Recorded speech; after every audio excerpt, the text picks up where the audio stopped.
This episode is being filmed in front of a drunk studio audience.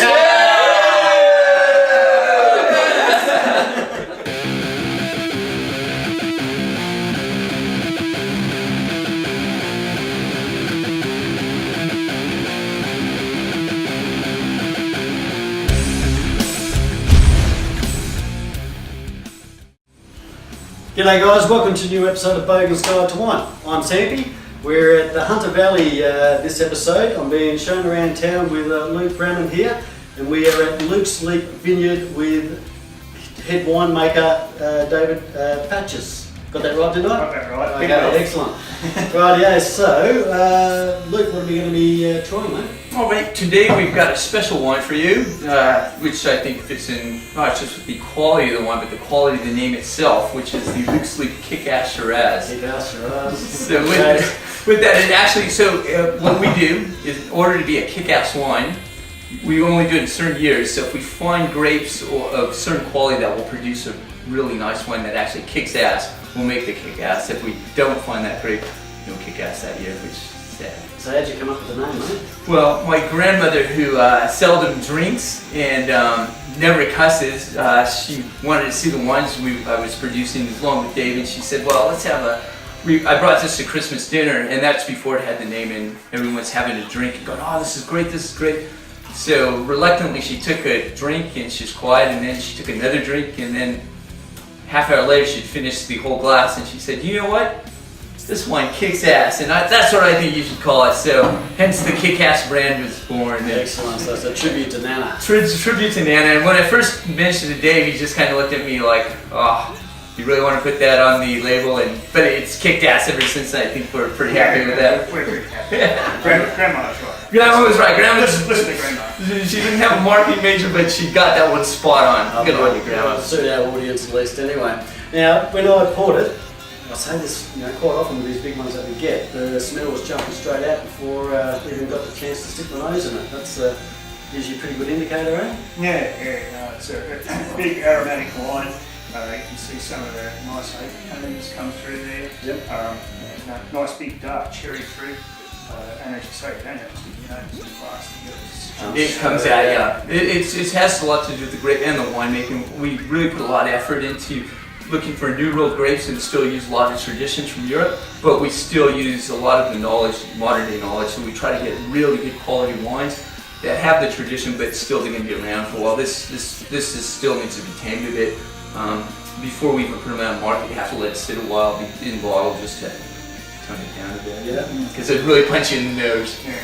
Well, it's a lovely colour, it's nice and bright still, and the legs are We've had a couple of glasses out of this glass already, so we might be reacting to the other wines we've had in there. Legs, from what I've just given a little wobble, it doesn't look overly leggy, but they're starting to accumulate. So I'm going to take a ballpark of that, so it's about, I'd say 13.5%, 14%. How close am I? Yeah, 14. 14. Yeah. Oh, that's not bad. And she's got legs. It's like any top model out there. She's got legs. We like them with legs. We like them voluptuous. We like our, or I like my women ones. I want to get Dave in trouble with his missus, but I do. I'm single. I can say these things. That's why I never have dates. How long have you been producing Luke's Leap? So Luke's Leap, originally I met Dave 10 years ago, and he was kind enough to bring me on as a cellar hand. And I don't know if this is embarrassing, but I'd come stomping in here and I was going around handing out CVs, begging anyone to do anything. And Dave was kind enough to bring me down and have a chat. And first thing he gave me was a Semillon, and Semillon, Hunter Valley is like famous for their Semillon. And I had it, and I probably said something like, this shit's really good. They should produce this all over. And Dave just kind of had a laugh and said, son, we've got a lot to teach you, because at the time I didn't know that Hunter's famous for Semillon. But I worked with Dave for several years, and I was doing uni at the time, and he's always been good, and he'd always give me a bit of grapes to go off and do my own stuff, and always give me a bit of, I call it coaching, and help me things like, coach, get in there, son, you can do a bit more, I know you got it in you. And we went from there, went off for a couple of years, but I was only capable of doing small batches. So I needed a bigger place, and Dave again was kind enough to, well, we started doing wines again. I hope he's found a bit of confidence in me, maybe. So he's your Obi-Wan to your Luke. He is the Obi-Wan to the Luke. You're right about Star Wars reference in or something. He is the Force, dude. He is. Alright, well, We pick up all sorts of strays. alright, so the sniff, what should I be looking for on the nose? Yeah, I mean, again, you get that lovely cherry flavour that comes Yeah. through, but also some nice dark mulberry. And this area, a little bit of, it gets a nice chocolate complex, but these wines in particular are a coffee compound. Yeah. And you can see that in this one. I was just about to say it's sort of a bit of tobacco, but maybe that's the coffee sort of thing. Yeah, coming through. Yeah, a little bit of tobacco, nice French oak. It's funny because even you have different descriptors. Like I say, that is the lipstick of a girl I kiss and the perfume of a stripper I've got a $5 lap dance from. So that's why I let Dave do all the descriptions. You know, it's just, he knows how to say it. I'm dodgy. Well, let's have a crack. See how it tastes. Sorry? Oh, let's have a crack. See how it tastes. Don't want to interrupt that. You got something to say? No. Let's get into it.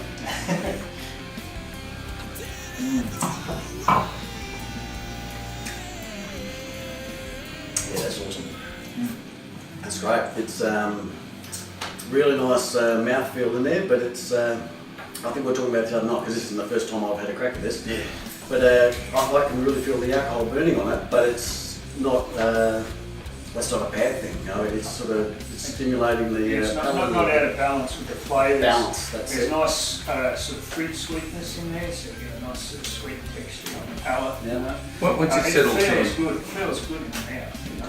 Yeah. And it's a big, robust wine. This is something you're going to have a nice, full flavoured sort of meal. A nice big piece of beef Yeah, of some big like a sort. steak and sauce. I must pour it on like a sauce. Over time, in fairness, over time it will mellow out a bit, and that's like I said, we'll sit on it. If you would have had that when we first bottled it, it was a big punch in the nose, big punch in the mouth, and it just needs to settle, and it settled down a bit more, and it gets a bit like me, I suppose. The more it ages, the better, more mature. I like to think I get. But this will, I may not, but this wine will. We've used all the top techniques to make it. We go out to find what best grapes are available at the time, and like if it comes from that's Barossa or Hunter, that's Barossa or I'm sorry, Clarendale, which is 2 states over. So if we found him in WA, if we found him in Victoria, we don't mind, but we really want to find if we can't find a grape here that's going to make that kick ass, we'll find it somewhere in the world. And it might not always be a red, it could be a white, it could be whatever we find. So this is like an accessible Grange really, because that's what Grange does, doesn't it? Yeah! Pour bits out from Yeah, here and it's there and all all right. over the place. This is the smaller, the more boutique version of the Grange I have. And it's a real hands-on wine. It's made in little vats, 1,000-litre vats in the wine, which Luke Atkins comes up and actually does his part later on. Yeah, well, and then we've got some French oak there as well. So again, one of the things that we do is probably just to get it leaves a bit more than some of the other guys would. So it goes in the barrel straight from the press, heavy leaves, and you keep that and rotate it sort of like a Shiraz. So how long is it in the bottle? These, about 20 months. Yeah, 18 to 20 months, it sits in there. So that's a fair while, isn't it? That is. Yeah. And that helps give it a bit more of that oof you get in there. So it's had a fair bit of time to think about what's even got into the bottle. Yeah, that's it. We'll keep checking on it. Going talking to it, like I'll talk. How you going in there? You know, I'll keep chest out. It's looking good. So I always worry because it's not done yet. You know, come on, I got it. Nice personal relationship. Yeah, we have a very personal. Even the grapes, we actually go over there to get the team.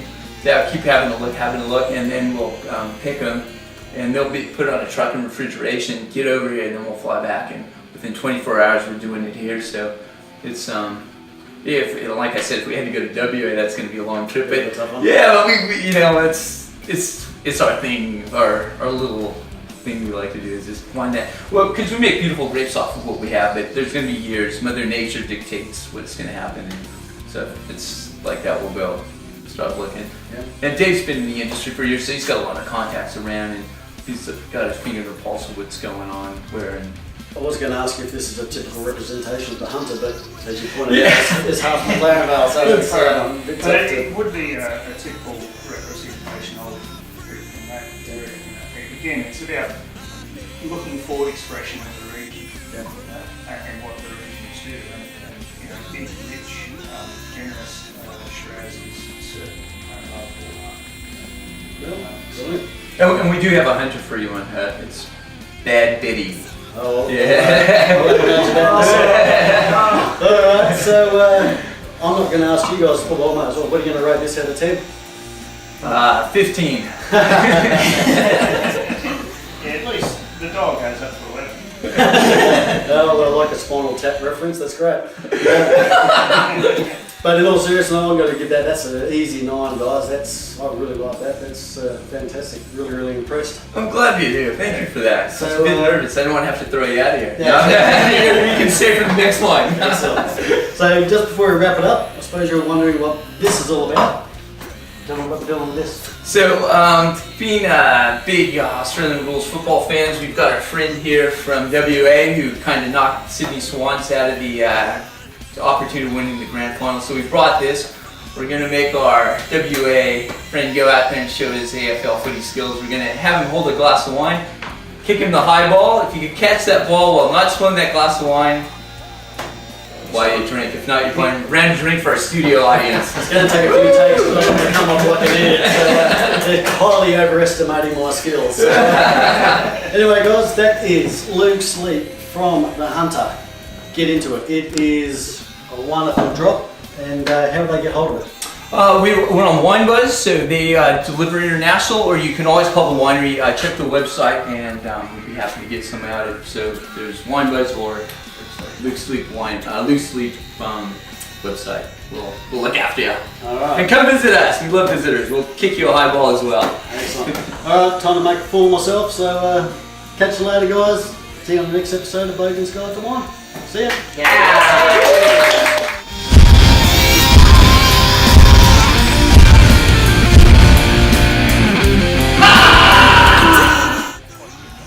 I dropped that on purpose so I could scull.